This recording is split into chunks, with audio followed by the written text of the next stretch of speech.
Hello guys, কেমন আছো তোমরা? আশা করি খুব ভালো আছো। আমিও খুব ভালো আছি। আবার একটা নতুন মিনি ভিডিও নিয়ে তোমাদের সামনে চলে এসেছি।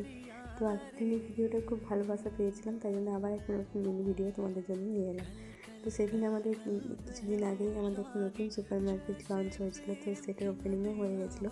তো তারপরে আমি কিছু জিনিস নেওয়ার জন্য সেখানে গেছিলাম, আর তারপরে বিকেলেই চলে এসেছিলাম শ্বশুরবাড়ি। অনেকদিন হয়ে গেল, কারণ কালী পুজোর পর বাড়িটাতে গিয়েছিলাম। তো তারপরে এসেছি এখানে, চলে আসলাম, চাদরটা চেঞ্জ করে নিলাম। চাদরটা চেঞ্জ করে তারপরে বিকেলে পাশের বাড়ি একটা ননদ এসেছিলো ডান্স করতে, কারণ ওর কার্তিকের অনুষ্ঠান আছে। তো আমাকে বললো একটা বৌদি শিখিয়ে দিতে, আমি শিখিয়ে দিচ্ছিলাম ডান্স। আর তো তারপরে বিকেল দিয়ে সন্ধ্যেবেলাতে শেখানোর পরে আমি বানিয়ে নিয়েছিলাম ম্যাগি। তো ওখানে সবজিপাতি দেখো কেটে রেখে দিয়েছি, আলু, গাজর আর ক্যাপসিকাম আর বিনস কেটে হালকা করে ফ্রাই করে, আর এটার মধ্যে ম্যাগি যেমন নর্মালি জল দিয়ে সিদ্ধ করে নিয়েছিলাম, আর এখানে খেয়ে নিলাম।